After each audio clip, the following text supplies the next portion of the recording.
everybody, it's the 5th of June. I'm Nola Hennessy and I'm coming to you from Australia. This week in particular has been challenging for a lot of us who are not racist, and for those of us that have been subjected to discrimination based on the colour of our skin, and I can include myself in that. It's not a very pleasant place to be, but my sentiment about what's happening in the United States, goes back to the reality of the situation is that African Americans have not been treated properly for hundreds of years, and the root causes of that treatment need to be addressed in order for the current risks that are being managed to be removed completely, which is the best risk mitigation strategy, or at least those risks reduced to a very manageable level, as low as possible level of risk for African Americans. Now, in Australia, we do have issues with police brutality and Indigenous populations.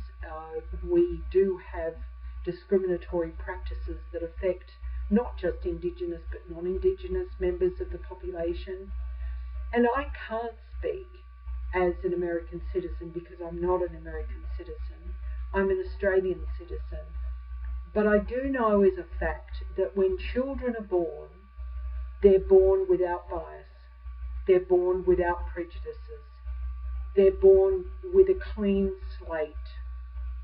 And it's the people that they come into contact with, the people that they listen to, the people who program them with values and belief systems that are the ones that are the root cause of racism growing in our societies.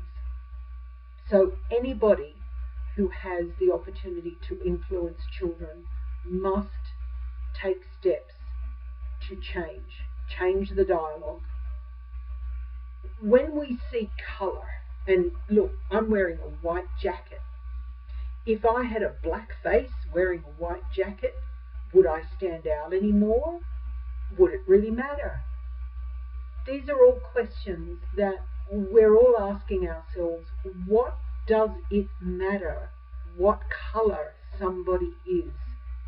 Every human being breathes oxygen. Every human being has red blood. Every human being has emotions. Every human being's brain, it involves synapses that occur in order for electrical impulses to send messages to the rest of the body. Every human being, unless you are incapacitated in that way, knows what it's like to have fingers and toes, legs and arms, a functioning heart, a functioning lung, a functioning kidney. We are all the same. We are not wired differently. We are all the same. The gender that we are, the colour of the skin, where we were born, how tall we are, how large or small we are, is irrelevant. We are all human beings. We are all of the one race, the human race. I'll be back with you again on Sunday. I hope you have a really great weekend. Peace, folks. That's what we need.